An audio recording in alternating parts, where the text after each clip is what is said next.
What is happening? Welcome to another pitcher video breakdown. Hi, my name is Nick Pollack. I founded a site called pitcherlist.com in 2014 that has the best player pages of any website on the internet. I'm serious. Go to our pitcher pages. We have GIFs of every single pitch that every pitcher throws so you can understand them at a level that I'm trying to talk about today. And we're going to talk about Smith-Shawver. So go back through these videos, watch me break down all these guys. It's really fun. Leave comments about who you want me to show, but I haven't done Smith-Shawver yet. And we got to do this. So here we go.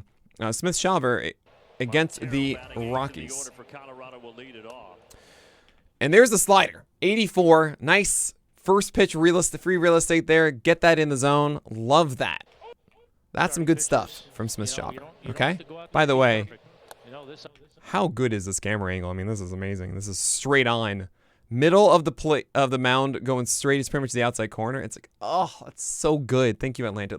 Slightly high up, slightly could just be a little bit lower, but yeah, it's so nice. I mean, think of like the Andrew Abbott ones and stuff. Like we can actually understand them. So yeah, seeing that is a little weird. By the way, a bounced four-seamer is. It's not good. There's something probably messed up. I'm gonna watch him again on the release and see if there's like he slipped or something. He might have slipped or something. It looked a little weird off the mound. I'm just not going to talk about that.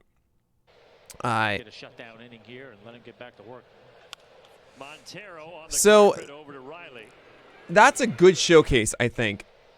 This location of a four-seamer isn't something that we actually see these days, right? That's kind of down the middle. And I do wonder if Smith-Shawver isn't really made to be an elevated four-seamer guy. We've seen this from Zach Gallen, where he's able to get fastballs inside the zone that's actually more low than it is up, and it allows him then to use changeups and curveballs at exceptionally high low location rates. That is, he stays underneath the zone a lot, and that's pretty much how he gets his outs. Smith-Shawver actually kind of did that with his secondaries a bit here, save for some actual intent upstairs. So I something to monitor with Smith-Shawver here. And once again, he's trying to go down on that. And you can still see this is low location, right? I mean, you could say maybe it's middle, but it's the bottom half is where his intent is. And again, missing down with fastballs, which is, again, strange, right? We see when four-seamers are being thrown, it's like this. It's the, I won't call it the Shaco or something like that. It's like a bonnet, right? But he's more of doing almost the neck beard with his four-seamer. And that all of a sudden just rides up. And that maybe was a sinker that came up in an interesting pitch there. And now we're back to the breaking stuff. So that's free real estate, 85 miles per hour. It wasn't a called strike, but you got the whiff anyway. So yeah, there's free real estate. You love to see that. Interesting swing from Profar. I'm going to look at that again because Profar doesn't look like he's committed, and all of a sudden he just chases it late. Yeah, a weird timing there from Profar. And seeing that also like down and in like that, getting a whiff underneath is so strange. I just don't normally see this. Yeah, he does not have a lot of professional experience. Oh yeah, so that's the curveball that he just did not have. So he threw a changeup now. Oh, he went away fastball, so we got in and out with it. Considering the aggression of Profar on the fastball, I would say, I mean, he pretty much executed what he wanted to do, and Profar followed it off, right? So that's why I wanted to see changeup from him. We saw 8 of them yesterday from Smith-Shawver, who had 6 whiffs on it. I thought that would be one of them. This is such a prime changeup count. Man, how does Profar get this? That is unreal. That is like Profar debating if that's going to be a strike or not and thinking that might be actually a changeup that goes out of the zone. And that's the most unbelievable defensive swing you've ever seen. That's the changeup. At 87. So he finally got him on that because it's just like, all right, there it is.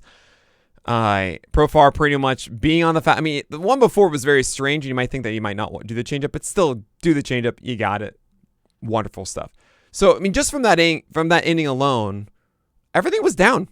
Everything was down. And that can work. We've actually, it is a kind of a fun story of just the the pendulum swinging of the majors. The last 10 years has been a major emphasis of higher fastballs and fewer down fastballs. Stroman's having success down this year, by the way.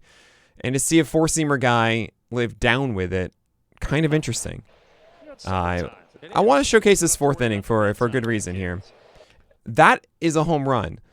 And I don't want to show it because I think YouTube will be upset at me if I do. So that's a home run. Right down the pipe, first pitch swing. Tovar did exactly what you're supposed to do. One pitch, one spot, 0-0 count. He grooved it in, home run. So it goes. It's kind of why you don't throw 0-0 fastballs down the middle. I mean, there's not much more to say there. That's a first pitch curveball, and yes, that became a hit. Look how far back Acuna was. I like this pitch, though, especially after the fastball getting destroyed like that. Cool, let's try something else. Curveball down and away, 0-0. This is really nice. McMahon gets on the end of the bat, kind of rolls over it, but it just happens to fall out in front. So it goes. Confidence is waning right now. That's why I want to show this fourth inning. Here's some adversity for Smith-Shawver. First pitch, you throw a fastball, gets destroyed for a home run, right? Then you throw something else, and that goes for a hit, even though it's not supposed to. Doesn't feel good. So how do you deal with it? And now Elias Diaz. You throw a fastball again down the middle, 0-0, right? This is, I think, the most worrisome part to me about Smith-Shawver is I don't know how much I buy that fastball being good down the middle. I mean, we saw the home run to it there. This is driven to the right. Hey, no. Acuna's trying to do a deke there to act like he can't see it so that he can, so maybe he can get McMahon. But that's 3 straight pitches and the Rockies all swung first pitch, right? They're noting that Smith-Shawver is, I want to say, it's fine, is pounding the zone. So I would adapt if I'm Smith-Shawver a little bit. Keep throwing not fastballs first pitch here. And he threw another fastball and got another swing, right? So they are being aggressive on that first pitch.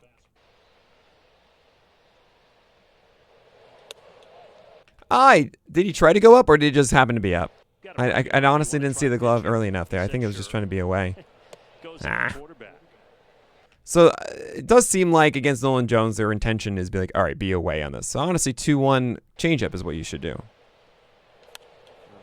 Oh, man.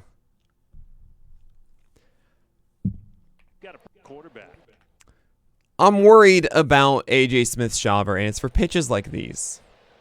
What you didn't see is the first pitch of this inning was a home run to Tovar on a pitch just like this, a 93, 94 mile per hour fastball right down the middle. It got destroyed in 0-0 count for a home run. This is a 2-1 count. And a 2-1 count right down the middle to a guy like Jones. He's likely fastball hunting at this point, and he fouls it off. You get away with this one, Smith-Shawver, but we saw a lot of pitches like this yesterday, and I don't know that he necessarily has the skills to avoid these kind of pitches in the future, and against better teams, I think he's going to get tagged. Ended up drafting him up their catches in the crowd. Maybe we'll get one up here in the booth. Oh, that's not even a bad pitch, man. Maybe we'll get one up here in the booth. Over the glove of Arcia. Not as much on their own anymore. Everybody is coming up aggressive here in this inning for Colorado. They're absolutely noting it right, but this is free real estate. You turn to the slider instead of the curveball. And it does look like, hey, against lefties I do the curve. Hey, against righties I do the slider, which is fine. And also, by the way, this is awesome. He doesn't want to look at it, you know. One more time, that's great. Oh, sorry, Alfaro. Everybody is coming up aggressive here. So good. You throw a slider, you got a strike. Confidence should go up a little bit more. You got first and third. You're allowed a home run in this one. Like, how are you going to get this guy up? Probably another first pitch slider, honestly.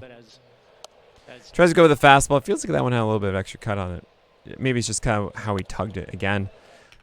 This might be an interesting moment. I think mound visits aren't touched upon enough. I think catchers don't take a moment to talk to their guy.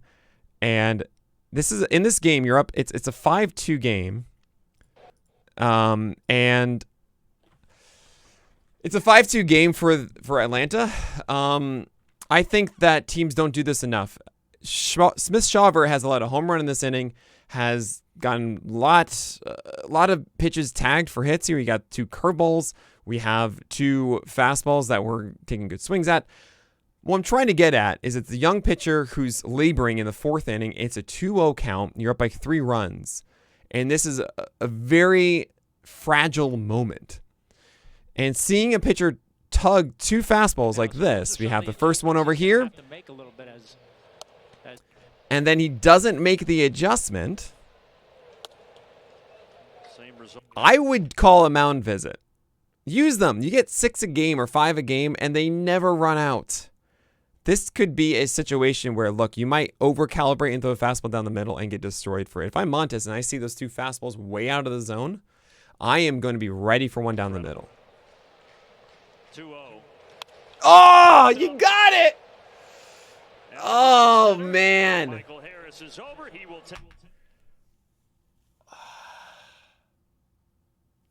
That's the difference between a great offense and a bad one. And, oh, oh, boy. Oh, boy. You got away with it, AJ. I really feel like that should have been a 3-run shot. That should have been destruction. But no, you got away with it, and I'm glad you did. But I'm worried about AJ Smith-Shawver just because I think the fastball is an elite pitch, and I think he can't get away with the fastballs as he did in this one. He gets the Reds next. I think like that's going to be a tougher start. Yeah, that pulled me away a little bit from AJ Smith-Shawver. But all right, that is it for this YouTube breakdown. I hope you enjoyed it. Make sure you leave a comment about who to watch moving forward. But that is it. So my name is Nick Pollack. Check out all my stuff on pitcherlist.com. And may your BABIPs be low and your strikeouts high.